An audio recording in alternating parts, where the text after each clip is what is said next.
श्री शिवाय नमस्तभ्यम। हरे कृष्ण। राधे राधे फ्रेंड्स। तो फ्रेंड्स, आज है श्रावण मास का 10वां दिन और आज हम श्रावण मास महत्तम के 10वें अध्याय की कथा सुनेंगे, जिसमें हम श्री हनुमान जी, श्री नरसिंह जी तथा शनिदेव का व्रत जो होता है उसके बारे में सुनेंगे।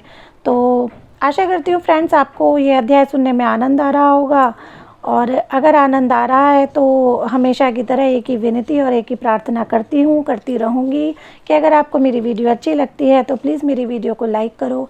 मेरे चैनल पर अगर आप नए हैं, पहली बार आए हैं मेरे चैनल पर, तो प्लीज़ मेरे चैनल को सब्सक्राइब करो और कमेंट्स में हर हर महादेव ज़रूर से लिखना।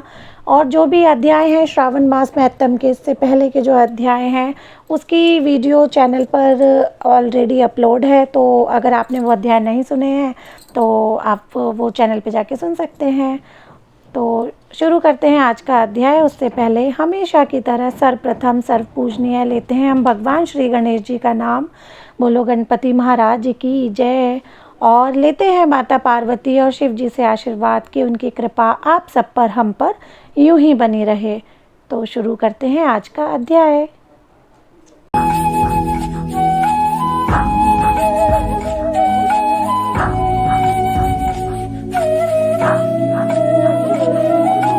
भगवान श्री महादेव ने सनत कुमार से कहा, हे सनत कुमार, अब मैं तुमसे शनिवार के व्रत की विधि कहूँगा, जिसके करने से मनुष्य को मंदता नहीं होती। श्रावण मास में शनिवार के दिन 3 देवताओं श्री नरसिंह, श्री हनुमान तथा शनि का अर्चन करना चाहिए। दीवार में या खंभे पर नरसिंह जी की मूर्ति बनाकर लिखकर लक्ष्मी सहित जगतपति नरसिंह को हल्दी सहित चंदन, नीले अथवा पीले फूलों द्वारा अर्चन करना चाहिए। खिचड़ी तथा हाथी चकसाण के नैवेद्य का भोग लगाना चाहिए।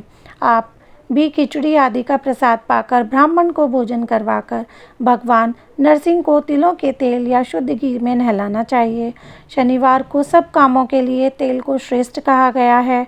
शनिवार के दिन ब्राह्मण तथा सुहागिनियों को देह में लगाने के वास्ते तेल देना चाहिए। शनिवार को स्वयं सब परिवार देह में तेल लगाकर स्नान आदि से पवित्र होकर उड़द की दाल की चीज़ें भोग लगाने के लिए तैयार करनी चाहिए। इससे शनिदेव प्रसन्न होते हैं। इस प्रकार श्रावण मास के चारों शनिवारों को शनि का व्रत करना चाहिए। ऐसा करने से मनुष्य के मकान में लक्ष्मी आकर निवास करती हैं, धन धान्य की वृद्धि होती है और निसंतान पुत्रवान हो जाता है। इस संसार में हर प्रकार का सुख भोग कर अंत में उसे वैकुंठ की प्राप्ति होती है। भगवान नरसिंह के वर तथा प्रसाद से उसकी दिगंत व्यापिनी सुंदर कीर्ति होती है। हे सनत कुमार, मैंने तुमको भगवान नरसिंह का उत्तम व्रत बतलाया है। इसी तरह मनुष्य को शनि का व्रत करना चाहिए। अब मैं तुम्हें शनि के व्रत के संबंध में बतलाऊंगा, ध्यानपूर्वक सुनो।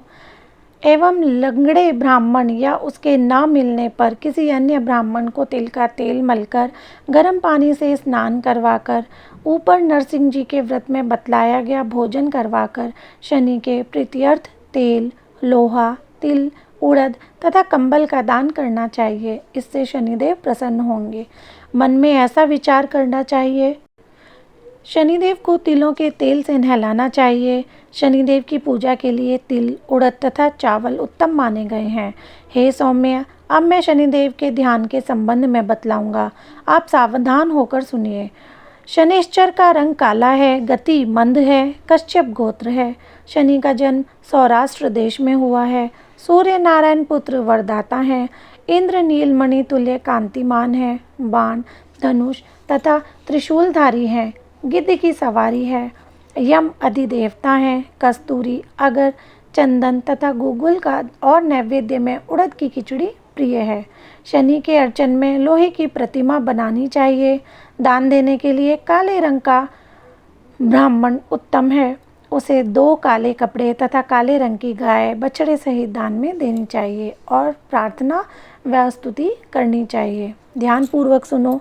राजा नल का राज्य जब चला गया था तो राजा नल ने शनिदेव की आराधना की थी। शनिदेव ने प्रसन्न होकर उन्हें दोबारा राज्य प्रदान किया था। मनुष्य को चाहिए कि वह इस प्रकार शनिदेव की आराधना कर कहे कि मेरे ऊपर शनिदेव प्रसन्न हो। नीलांजन के तुल्य कीर्तिमान अति मंद ब्राह्मी छाया नामक स्त्री से सूर्य द्वारा उत्पन्न शनिश्चर को मैं नमस्कार करता हूँ। मंडल कोण में स्थित पिंगल नामक शनिदेव को मैं नमस्कार करता हूँ। हे देवेश, मुझ अति दीन पर कृपा करो। इस प्रकार स्तुति द्वारा बारंबार प्रणाम करना चाहिए।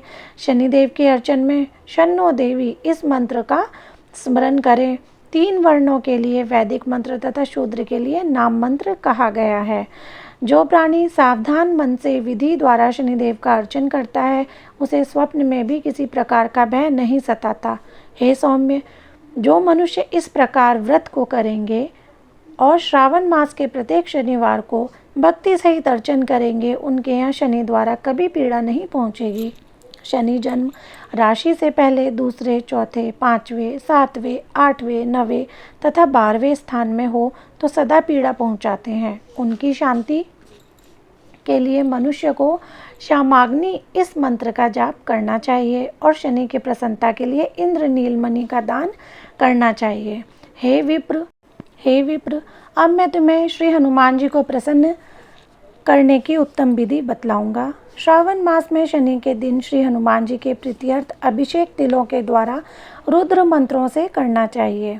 तेल मिश्रित सिंदूर को उनकी देह में लगाना चाहिए। जपा, अर्क तथा मंदार माला से अर्चन करके नैवेद्य के लिए उड़द के बड़े तथा अन्य उपचारों द्वारा यथाशक्ति भक्ति और श्रद्धा द्वारा अर्चन करना चाहिए। हनुमान अंजनी सुत वायुपुत्र महाबली रामेष्ट फागुन सखा पिंगल अमित विक्रम अवधिक्रमण सीता शोक विनाशक लक्ष्मण प्राणदाता तथा दश ग्रीव दर्पहा, इन 12 नामों को जो सुबह उठकर पढ़ता है, उस मनुष्य को कभी कष्ट की अनुभूति नहीं होती तथा उसको संपूर्ण ऐश्वर्य प्राप्त होता है। इस प्रकार श्रावण मास के शनिवार को जो मनुष्य हनुमान जी की आराधना कर लेता है, उसका शरीर वज्र के तुल्य मजबूत हो जाता है और कार्य करने में तेजवान हो जाता है। वह बुद्धि विवेक से विभूषित हो जाता है, उसके शत्रु नष्ट हो जाते हैं और मित्रों की वृद्धि हो जाती है। श्री हनुमान जी के प्रसाद से वह पराक्रमी तथा वैभवशाली हो जाता है। श्री हनुमान जी के मंदिर में बैठकर जो प्राणी हनुमत कवच का 1 लाख पाठ करता है, वह अनिमस आदि सिद्धियों का साधक हो जाता है तथा उसके दर्शन से यक्ष राक्षस और वैताल तुरंत भाग खड़े होते हैं। शनिवार को पीपल का स्पर्श तथा अर्चन करें। शनिवार को ही पीपल का स्पर्श करना चाहिए। इसके अलावा और किसी दिन पीपल का स्पर्श बिल्कुल नहीं करना चाहिए। शनिवार को पीपल को स्पर्श करने से सब रिद्धियाँ बढ़ती हैं। वैसे तो पीपल का अर्चन 7 दिन करना चाहिए, परंतु श्रावण मास में अत्यधिक करना चाहिए। तो फ्रेंड्स, यहाँ समाप्त होता है हमारा श्रावण मास महत्तम का 10वां अध्याय और आशा करती हूँ आपको ये अध्याय अच्छा लगा होगा। और अगर आपने इससे पहले के जो अध्याय नहीं सुने हैं तो वो उनकी वीडियो मेरे चैनल पर अपलोड है, आप वहाँ जाकर उनको सुन सकते हैं। और अब मैं आपसे मिलती हूँ कल एक नई वीडियो एक नए अध्याय के साथ। जाने से पहले हमेशा की तरह वही एक विनती कि अगर आप मेरे चैनल पर नए हैं तो मेरे चैनल को सब्सक्राइब करो, मेरी वीडियो अच्छी लगती हो तो मेरी वीडियो को लाइक करो, कमेंट्स में हर हर महादेव ज़रूर से लिखो। अब मैं मिलूँगी आपसे कल, तब तक के लिए हर हर महादेव, हरे कृष्ण, राधे राधे।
है।